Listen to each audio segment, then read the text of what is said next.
میرے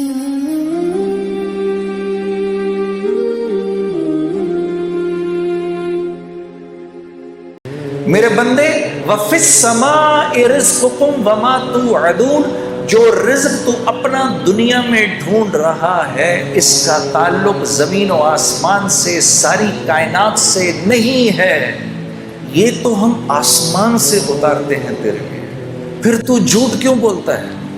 اب وہ مجھے نوجوان کہہ رہا مجھے بتائیں میں کیا کروں؟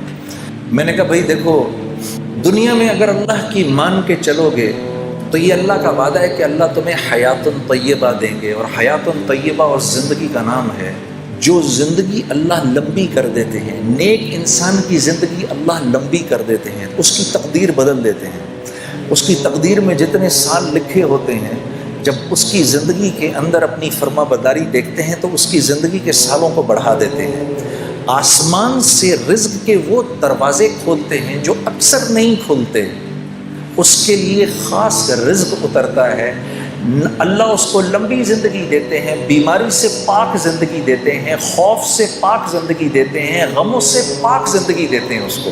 تو میں نے کہا یہ رزق جب تمہارے گھر آئے گا تو اب تم مجھے خود بتاؤ، جب یہ تمہاری اولاد کے جسم میں یہ خون میں دوڑے گا تو اولاد اللہ کی فرما بردار بنے گی کہ نافرمان؟ تو میری شکل دیکھنے لگا، پھر کہنے لگا نافرمان۔ میں نے کہا یہ رزق جب بیوی کے خون میں جائے گا وہ وفاداری کرے گی بے وفائی؟ کہنے لگا جی بے وفائی۔ تو میں نے کہا اولاد ہو نافرمان، بیوی ہو بے وفا، تو زندگی سکون میں گزر سکتی ہے؟ میں نے کہا گھر کے جو نوکر چاکر ہیں جب وہ یہ کھائیں گے تو تمہارے ساتھ وفاداری نبھائیں گے کہ بے وفائی کریں گے؟ کہا جی بے وفائی۔ میں نے کہا جب یہ تمہارے جسم میں جائے گا یہ نافرمانی کا رزق تو تم اللہ کی فرما برداری کرو گے نافرمانی کرو گے؟ رات کو تہجد کے لیے اٹھو گے کیا پھر تم؟ رات کو تہجد کی نماز پڑھو گے کہ فلم دیکھو گے؟ کہتا جی میں پوری بات سمجھ گیا، میں پوری بات سمجھ گیا۔ فَأَلْهَمَهَا فُجُورَهَا وَتَقْوَاهَا۔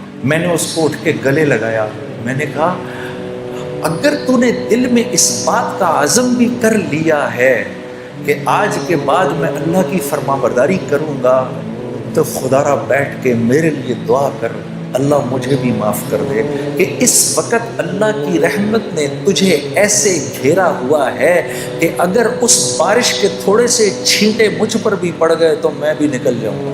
کیونکہ اللہ کا جو بندہ اندر سے اس بات کا عزم کر لے اے اللہ آج کے بعد نافرمانی نہیں کروں گا، میری مدد کر، آج کے بعد میں تیری فرما برداری کی پوری کوشش کروں گا، جو بندہ اس بات کا صرف دل میں عزم کر لے اللہ کی رحمت اس کے ساتھ ہو جاتی ہے۔ وہ ایک قدم چلتا ہے اللہ اس کے ساتھ 10 قدم چلتے ہیں، وہ اللہ کی طرف چل کے جاتا ہے اللہ اس کی طرف دوڑ کے جاتے ہیں، یہ اللہ کا وعدہ ہے۔ قد افلح من زکاہا، اللہ فرما رہے ہیں میرے بندے اگر تو نے اپنے نفس کو، اگر تو نے اپنی خواہشات کو میرے حکموں کے تابع کر دیا تو تو کامیاب ہو جائے گا۔ کیونکہ یاد رکھ نفس پر تو چلنے کے لیے نہیں ہے، نفس پر جانور چل سکتا ہے، کیونکہ جانور کو تو ہم نے کوئی اختیار دیا ہی نہیں، وہ تو اچھائی اور برائی کو نہیں سمجھتا۔ کتے کو کل اللہ پکڑ کر جہنم میں نہیں ڈالے گا کہ تو نے فلاں کی ٹانگ کیوں پکڑی، وہ کہے گا یا اللہ تو نے مجھے جس فطرت پر پیدا کیا میں نے پوری زندگی اس فطرت پر گزار دی، میں نے اسی فطرت پر زندگی گزاری۔ سانپ کو اللہ جہنم میں نہیں ڈالے گا کہ تو نے کیوں کاٹا فلاں کو، وہ کہے گا اللہ یہ تو نے بات میری فطرت میں ڈالی تھی اور میں بالکل پورا کا پورا تیرے حکموں پر چلا ہوں۔ شیر کہے گا اے اللہ میں نے کبھی گھاس نہیں کھائی، میں نے کبھی پھل نہیں کھائے، وہ تو نے انسانوں کے لیے بنائے تھے، میں نے کبھی سبزیوں پر منہ نہیں مارا کیونکہ وہ میرے لیے تھا ہی نہیں، میری تو جو تو نے فطرت بنائی میں اسی فطرت پر چلا۔ بکری اللہ سے، گھوڑا اللہ سے، اونٹ اللہ سے کہے گا یا اللہ ہم نے کبھی گوشت کو منہ نہیں لگایا، جو تو نے گھاس پھوس ہمارے لیے بنائی ہم نے وہی کھائی۔ یہ میرے اور آپ کا معاملہ ہے میرے دوستو۔ کل کراچی ایئرپورٹ پر جب میں یہاں آ رہا تھا تو ایک بھائی میرے پاس آ کے بیٹھ گئے، ہم مسجد میں نماز پڑھنے لگے تھے تو وہ میرے پاس بیٹھ گئے، مجھے کہنے لگے مجھے بتائیں میں دنیا میں ایک خوبصورت زندگی کیسے گزار سکتا ہوں۔ میں نے کہا میں اگر آپ کو یوں بتاؤں اور اگر آپ میری بات پر عمل کر لیں تو آپ یقین کریے کہ اللہ رب العزت کی ذات اس کی یہ منشا ہر وقت کی منشا ہوگی کہ آپ کی زندگی ایک خوبصورت زندگی بن جائے. اور جس کے لیے اللہ رب العزت طے فرما لیں کہ اس کی زندگی خوبصورت ہوگی، ساری کی ساری کائنات مل کر اگر اس کی زندگی کو خراب کرنا چاہے، اس کو پریشان کرنا چاہے تو نہیں کر سکتی. اور اگر اللہ یہ فیصلہ فرما لیں کہ نہیں یہ نافرمان ہے، اس کی زندگی میں اس کو ہم خوف اور غم کا لبادہ پہنائیں گے ہی، 7 ارب انسان اگر مل کر آپ کی زندگی کو خوبصورت بنانا چاہیں تو نہیں بنا سکتے. اس کو کہتے ہیں لا الہ الا اللہ. یہ ہے لا الہ الا اللہ. جو اختیار تجھے دیا ہے وہ کسی کو نہیں دیا. لو انزلنا ھذا القرآن علی جبل لرأیتہ خاشعا متصدعا من خشیۃ اللہ.